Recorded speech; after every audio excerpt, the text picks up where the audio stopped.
I firmly believe this will be one of the most important videos I ever make on my channel. And I believe that this information through my testimony is going to resonate with so many people. If you only watch one of my videos ever, this is going to be the one for sure. So I want to start with a story for this one. So it actually starts this morning. I fucked up my wake up time. I slept through my alarm. That shit can't be happening, but regardless, I did it, right? And I did my morning routine and all that. I'm glad I had the discipline to do all that, but I was not in a high frequency state after doing that. I still honestly felt like shit. I've been traveling all weekend. I haven't been home. I haven't been in my routine for about 3 days now or so. And I took a picture before I just went to the gym today to show you what my eyes look like. You can see the fucking bags. My eyes are pretty small already, but they're just like almost shut. I slept well and all that, but I still felt like shit just from having a bad weekend. But still, despite being in a very low frequency state, despite honestly physically feeling like shit, I came up to the gym today, which I'm right outside of, and I felt fucking amazing and excited the second I started walking in there. Now, my last video, I explained kind of the transformation I made from my body from about a year or so ago. I'll show a picture here of where I am now. The concept I really want to go over today is that this transformation did not require as much discipline as you watching this video would think it did, right? But way before discipline became just reframing my mind and having these 4 ideas really ingrained in my mind to where I know them to be fucking true, like very, very true to myself. So the first thing I had to understand, and this is probably going to be the most important part of your whole journey, and this will apply to you no matter where you are in your fitness journey. So the first thing you have to understand is why you want to go to the gym. If you don't have your why nailed down, you will not ever build this addiction to the gym and build this true love of being in that building. Now, this is contrary to what a lot of the fitness community will say, but it is completely fine to want to go to the gym because you want more attention from women or you want to attract more women. That is perfectly fine. That's actually primal, if anything. At the end of the day, we're animals. We have reason, but we are animals. And as men, we should 100% be wired to want to be the best version of ourselves. And that will in turn correlate to being able to attract a higher quality woman, right? And also, it would be a fucking shame if there's a really nice girl out there that you would be very compatible with, you would love to have a relationship with, and you couldn't attract her, you couldn't be with her because your outward projection of yourself and your body is not where it needs to be, right? Your body, your face, the way you take care of yourself, hygiene is an outward projection of A, your discipline, and B, your mental state, and also your masculinity in a way. And whether that correlates with women wanting more respect from men, wanting to feel confident in yourself, that is perfectly fine. I firmly believe it is very hard to have true confidence if you don't have a strong body. A strong body equals a strong mind. That's a cliche statement, but it's very fucking true. Extremely true. For me, my why, if I really think back to it, now I need to go back and look at my journal from that time period, but I think it was definitely being inconfident and not feeling proud of where I was discipline-wise and where I was just as a human and the work I'm putting in.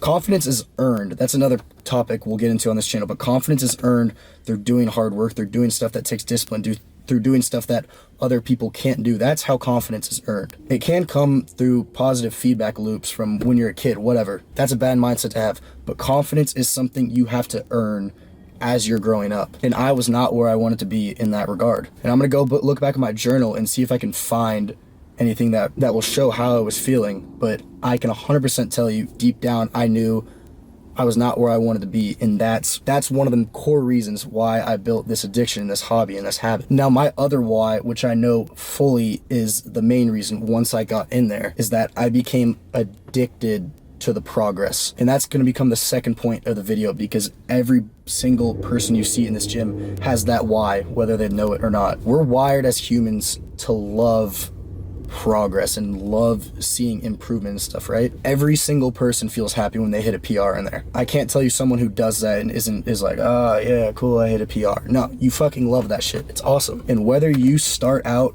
cutting, bulking, or you haven't lifted in a while and you've been through a phase before for sports or whatever it was, you will be making gains. Your body, that's the number one time where you can be making gains, is when you start out. Everybody talks about the noob games of the gym. You've probably heard that term before. I cannot stress how important it is to take advantage of this time period and really get obsessed with seeing that progress. Now, whether you've seen a little bit of progress or you haven't been in the gym at all, you will 100% go in there, and for your first 2 or 3 years, you'll be making massive strides. I'm only a year into taking this very seriously. Now, before that, I had lifted and stuff before, but never really taken it super seriously, right? But what I did and what I still do right now is I utilize heavy compounds, or not even going for 1 rep maxes every time. That's not what I mean.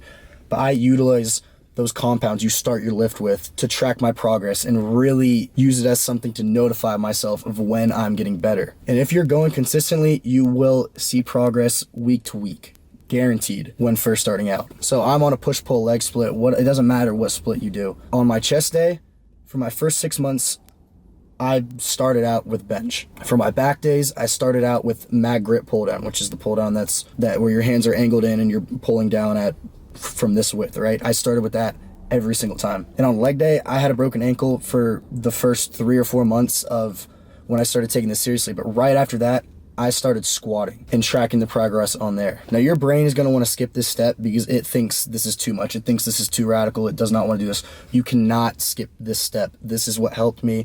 I've told other people to do this, and they've seen this same kind of, addiction build up. Good addiction, that is. But what I did is I bring my phone to the gym, right? That's what I listen to my music on. I made a Google Doc called Progressive Overload, and every single time I went in, I'll show a screen recording of this doc, but I have my lifts, and as I scroll down, you will see these numbers, and this is what my doc looked like. This is what I was doing. I was writing down the compound. I'd sometimes write down the other accessory lifts, but if you're just starting, focus on those compounds. For me, it was bench on chest. You can do incline bench, whatever. And on back day, you can do whatever fucking pull down you want. You can do a deadlift, you can do a barbell row. It doesn't matter. Choose a compound and track your progress on that lift. But every single time I walked into that gym on chest day and I'm doing, say, a 6 to 8 rep range, I go and look back at what I did last time on bench day for a 6 to 8 rep range, and I see, oh, okay, I did 155 for 6. I'm gonna get 7 or 8 today.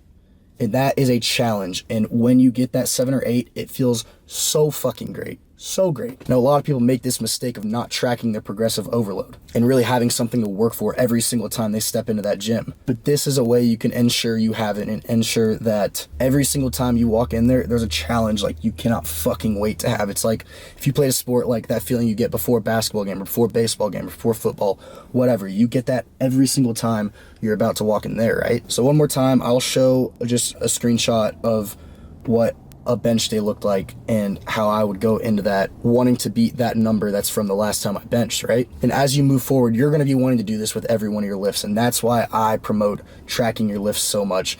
Now, people clown on the people that bring in notebooks to the gym or whatever, but I firmly believe they are doing something right now. You can use a notebook if you want to. It doesn't fucking matter. It does not matter how people are looking at you in there. I use a Google Doc because I always have my phone on me and it's accessible at all times. But this shit is the one thing I cannot stress enough that you need to be doing. Now, as far as your physique goes, you will be making progress there too. It is almost guaranteed. Now, this takes a little longer than the strength gains. I'll show you a picture in maybe June or July. I think I know exactly when I took it, but I put a sticker of my physique I had about a year before that right there.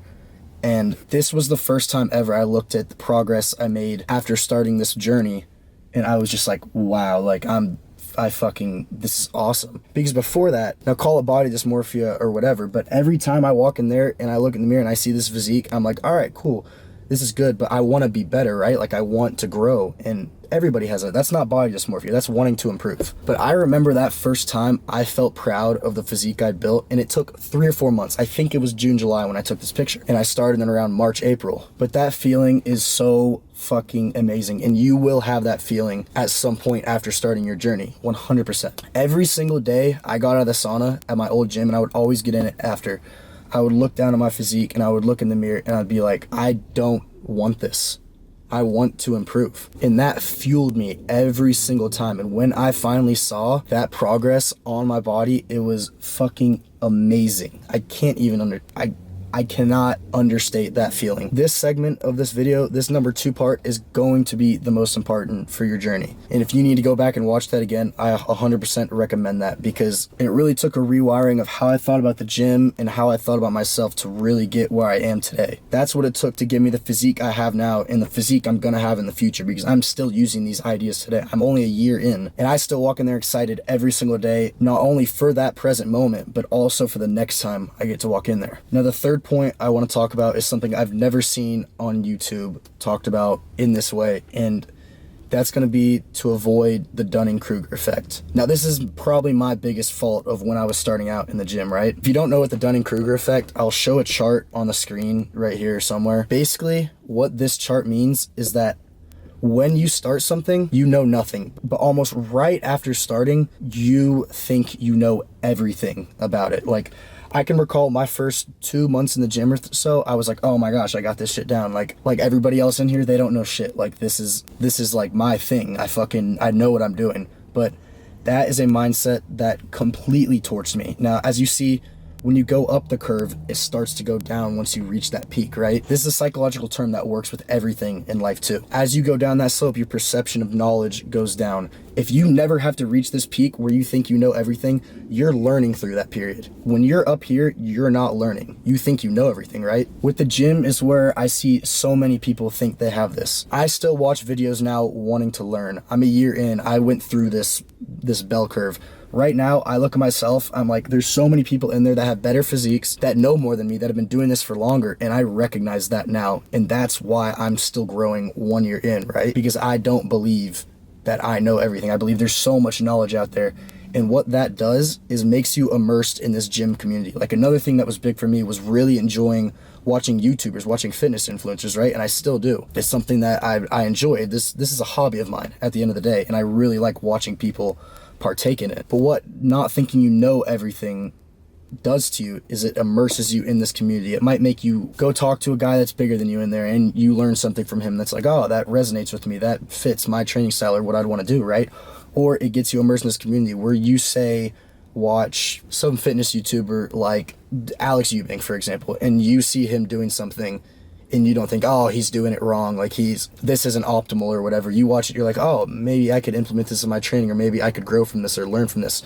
So avoiding that mindset when you first start where you think you know everything is fucking imperative. And there's a quote that says, only a fool learns from the mistakes of himself, but a wise man will learn from the mistakes of others. And this is a mistake that I made, and I wish I didn't, because I would maybe have a better physique right now. I would maybe be talking to you in a better manner. I would be a better person if I didn't go through this. So learn from this mistake if you're just starting out, or if you haven't been in the gym in a while, or really if you're fucking anybody for that matter. You can always have more to learn for the rest of your life until you die on your bed. Now, the fourth point is something that I think I don't have any documenting in my journal from feeling this way, but I know I did have this a little bit, and that's being intimidated by the way people are looking at you in the gym, or thinking you're not doing something right and there's people judging you. I can promise you that is not happening, and if they are doing that, they're fucking weirdos. Simply put, if you look at a younger kid in the gym, or you look at someone that has a smaller physique than you, and you think they don't know what they're doing, or you're not more so looking at them like, oh shit, that's awesome, they're in the gym, that's fucking weird. Simply put, you're a fucking bum if you're thinking that. But more often than not, they either have that same mindset where they're like, oh, are people looking at me? Or am I doing something right? Or they really don't give a fuck. They're doing their own thing. They're listening to their music. Nobody cares. I promise. And one time I actually know I did have this feeling is really the first time I ever picked up a weight, when I was probably 15, 16. I could barely do, I weighed a good bit. I'm about 6'2" or so. I could barely do like 95 pounds. And I remember going to the gym, seeing older guys, seeing them doing stuff. And I know for a fact that was just kind of like, oh fuck, like, am I doing this right? Like, are they looking at me? No one has that feeling. Everybody was there too, and more often than not, they are fucking like happier in there, or they really don't give a fuck at all. So yeah, those are the 4 points, really the pillars of getting addicted to the gym and making this one of the most imperative parts in your life. Because as I said earlier, strong body, strong mind.